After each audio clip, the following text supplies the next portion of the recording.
L'histoire de ma vie, je suis simplement reconnaissant du fait que des gens ont vu ma vie à un niveau ou un autre, que ce soit au travers des vidéos sur YouTube ou en regardant des photos d'un homme souriant alors qu'il n'a ni bras ni jambes. Les gens me demandent toujours qu'est-ce qui t'est arrivé, comment as-tu réussi à le surmonter.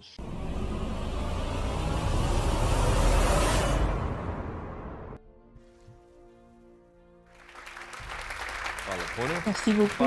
Merci beaucoup. Les gars, mon nom est Nick Boyoshi, je suis né en Australie en 1982 et j'ai déménagé en Californie en 2006. Et l'histoire de ma vie, je suis simplement reconnaissant du fait que des gens ont vu ma vie à un niveau ou un autre, que ce soit au travers des vidéos sur YouTube ou en regardant des photos d'un homme souriant alors qu'il n'a ni bras ni jambes. Les gens me demandent toujours qu'est-ce qui t'est arrivé, comment as-tu réussi à le surmonter. Le titre du message que l'on m'a transmis est Transformer les murs en portes. Quand je parle devant des entreprises, le message que j'aime transmettre est transformer des obstacles en opportunités. Je suis conscient de partager ça avec vous aussi. Je sais qu'aujourd'hui, 1 milliard de gens ont faim. Je sais que cette année, 1 million de personnes se suicideront, une toutes les 40 secondes. Je sais qu'aujourd'hui, il y a 120 millions d'esclaves et j'ai rencontré 6 esclaves.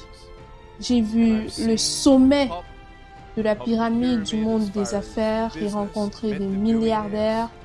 J'ai rencontré des banquiers et j'ai aussi rencontré des orphelins. Nous sommes tous à la recherche de quelque chose. Nous sommes tous à la recherche d'espoir. Un espoir qui ne nous est pas donné à la naissance. Non. Nous naissons avec la souffrance. Nous naissons et vivons dans la difficulté.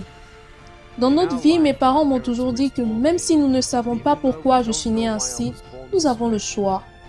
Le choix d'être en colère pour ce que nous n'avons pas ou d'être reconnaissant pour ce que nous avons. Le pouvoir de ce choix a été la première chose que j'ai dû surmonter par moi-même, surtout pendant les premières années de ma scolarité.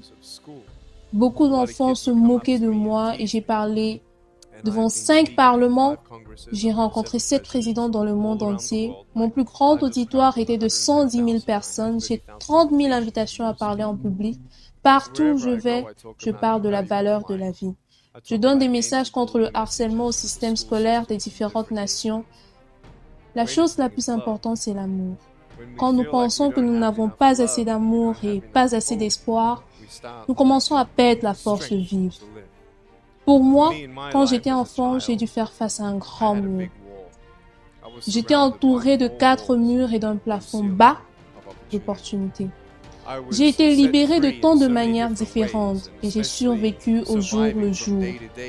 Grâce à mes parents qui m'aimaient, qui m'encourageaient, qui me disaient que j'étais magnifique telle que j'étais. Et de ne pas m'inquiéter de ce que les autres pouvaient dire de moi. J'étais le premier enfant avec des besoins spécifiques à être intégré dans le système scolaire classique en Australie et j'ai reçu le prix du jeune citoyen de l'année en 90. Le monde est un lieu de souffrance, le monde a besoin d'espoir et le monde a besoin d'amour. Sans espoir, on se demande ce qu'on fait là. Tout n'est que souffrance. Voici la mienne. Aujourd'hui, je n'ai toujours pas de bras ni de jambes, mais tout a changé. Tout. Je cherchais l'espoir et le bonheur, et pendant des années, je n'ai pas réussi à les trouver. En fait, si ce côté de la table représente mon espoir, la vérité m'encourage à être le meilleur de moi-même. Mais chaque jour, il y a des mensonges qui nous atteignent, des gens qui nous découragent. Vous connaissez ces gens qui font partie de votre vie et qui, même dans les meilleurs moments, parviennent à vous déprimer ou dans les pires moments, parviennent à vous faire sentir encore plus mal. Vous voyez de quoi je parle?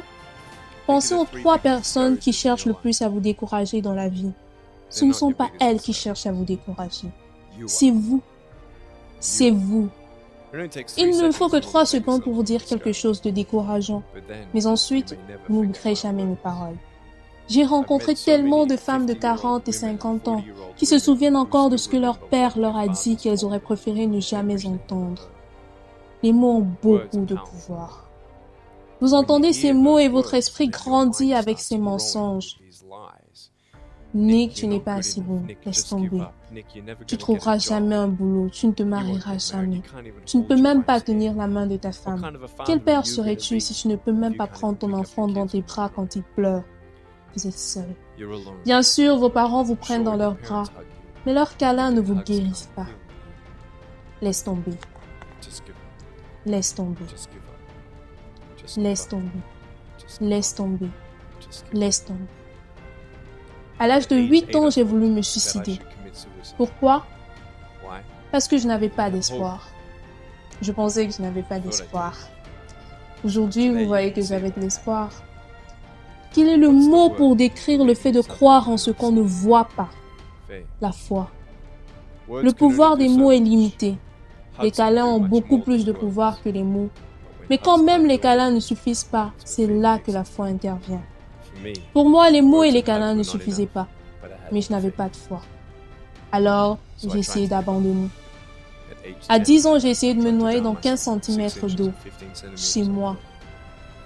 J'ai dit à mon père que je voulais juste me détendre, mais en réalité, je voulais mettre fin à ma vie. J'en avais assez. J'en avais assez. Les 2 premières fois, je me suis retournée. J'essayais de mesurer la quantité d'air que je retenais dans mes poumons avant de souffler. Et la 3e fois, j'étais prêt, sachant que je voulais en finir. À cause des moqueries, parce que j'allais devenir un fardeau pour mes parents et que je n'avais rien à attendre de la vie. Mais à ce moment-là, j'ai réalisé que si je me suicidais, je laisserais à mes parents un fardeau encore plus lourd à porter. Il y a une chose plus désespérée et plus lourde à porter qu'un enfant sans membres. Qu'est-ce que c'est? Un enfant sans membres qui abandonne. J'ai pensé à ma mère, à mon père et à mon frère, pleurant devant ma tombe si j'allais jusqu'au bout. Et cette pensée m'a sauvée.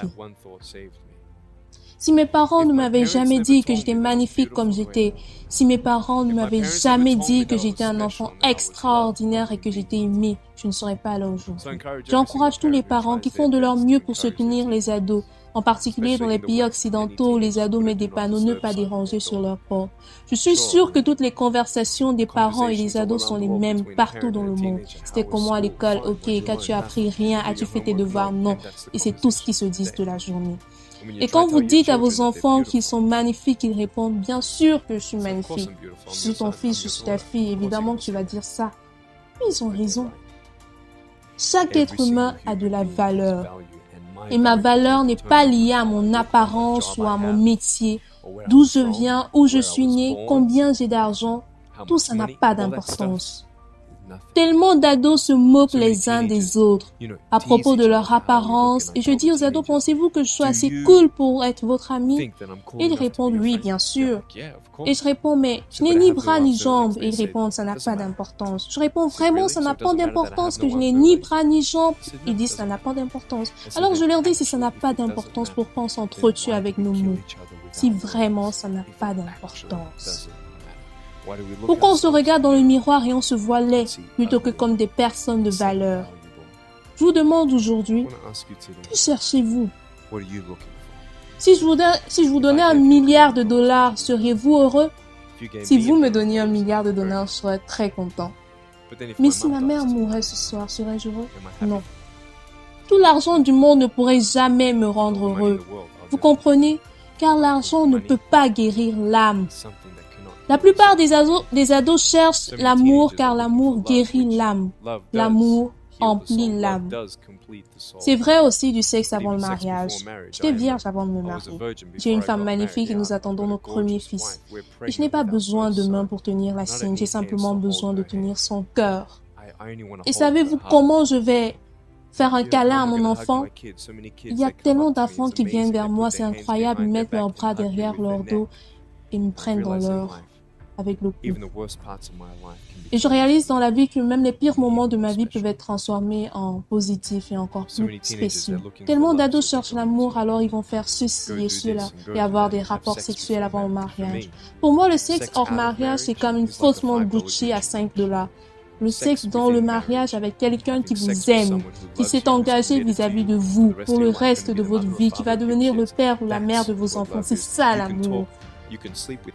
Vous pouvez coucher avec tous les gens que vous voulez, mais vous ne saurez jamais s'ils vous aiment. L'amour est un engagement pour la vie. Vous voyez, il y a des choix à faire dans la vie et vous cherchez. Je vous demande, que cherchez-vous?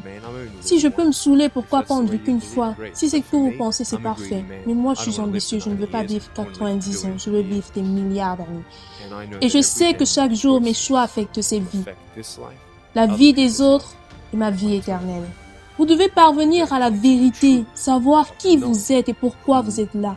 William Barclay a dit, les deux plus beaux jours dans la vie sont celui où on est et celui où on comprend pourquoi on est né. Alors quand on me dit, oh, tu es laid. Non, je suis parfait comme je suis. Et si vous ne le croyez pas pour vous-même, tellement de filles restent avec des hommes qui les maltraitent émotionnellement car elles se disent, si je romps avec lui, qui voudra de moi? Vous voyez, nous cherchons tous l'amour. C'est pour ça que nous faisons ce que nous faisons. Se fondre dans la foule, se jurer que cette fois je serai plus cool, le monde est comme ça. Je veux lui ressembler si seulement j'étais plus grand, plus petit, plus intelligent, plus populaire, tout ça. Ce n'est jamais assez. Jusqu'à ce qu'on découvre la vérité. J'ai été fait en parfaite conformité à mon destin. Il y a un dessein supérieur à ma vie. Je suis ici pour une raison. Bien sûr, je n'ai pas obtenu de miracle. Et je crois en un Dieu qui peut faire des miracles. Et j'ai une paire de chaussures dans mon placard. Pourquoi? Parce que j'ai vu des aveugles qui pouvaient voir et des sourds qui pouvaient entendre. Si vous ne me croyez pas, j'ai des photos. Mais j'ai compris quelque chose.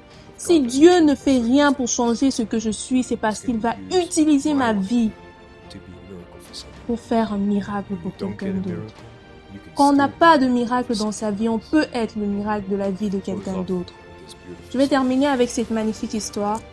J'étais en Californie du Sud, je dirige deux organisations, une association à but non lucratif et une entreprise. J'ai probablement fait 1000 conférences entre 2007 et 2010, pris 600 avions et j'ai parlé directement à 4,5 millions de personnes. Et ces dernières 48 heures ici en Serbie, j'en ai touché 5 millions à travers les médias. Nous avons à cœur d'aimer les autres. Nous voulons que les gens s'aiment. Commencez par vous aimer vous-même. Soyez ambitieux et n'abandonnez jamais. Nous recherchons tous l'espoir, n'est-ce pas? Que cherchez-vous? L'argent, les drogues, le sexe, l'alcool, la pornographie, la célébrité, la fortune, rien ne suffit. Ce n'est jamais assez. Mais j'ai trouvé la paix, alors écoutez-moi. Quand j'avais 24 ans, il y a 5-6 ans, j'étais en Californie et je n'avais jamais rencontré quelqu'un d'autre comme moi. Quand j'avais 10 ans, je rêvais de rencontrer quelqu'un comme moi. Je n'ai jamais eu ce miracle. Mais à 24 ans, en Californie, j'ai rencontré un petit garçon de 19 mois qui n'avait ni jambes ni bras comme moi. Je savais qu'on allait le persécuter à l'école, qu'il allait déprimer, se sentir seul. Je savais qu'il s'inquiéterait d'avoir un jour une petite amie, etc., etc. J'ai demandé à son père de l'amener sur scène devant 2000 personnes et tout le monde a pleuré. C'est un exemple du fait que quand on n'a pas son miracle, on peut être un miracle pour quelqu'un d'autre. Je ne suis pas un super-héros. J'ai des hauts et des bas, comme vous. Mais vivez un jour après l'autre. Et si vous n'avez pas trouvé la paix en comprenant qui vous êtes et pourquoi vous êtes là, et où vous irez quand vous ne serez plus là, en ce qui me concerne, sachez que c'est comme ça que j'ai tout surmonté. Il n'y a plus de nuit. Mon livre s'intitule La vie sans limite et qui vivra, verra. J'ai été acteur dans un court-métrage qui a reçu 30 prix. J'ai obtenu le prix du meilleur acteur dans un court-métrage. J'ai réalisé ma propre vidéo musicale. J'ai écrit 2 livres. Le premier a été publié à 800 000 exemplaires et traduit en 30 langues. J'ai 29 ans et il y a 1 milliard de personnes qui savent qui je suis. Ce n'est pas pour être fier ou vaniteux, croyez-moi. Je suis comme vous. Mais j'espère que ça vous inspire de savoir que si je peux avoir de grands rêves, vous aussi. Il n'y a pas de mur. Trouvez la paix et transformez vos murs en portes. Merci beaucoup.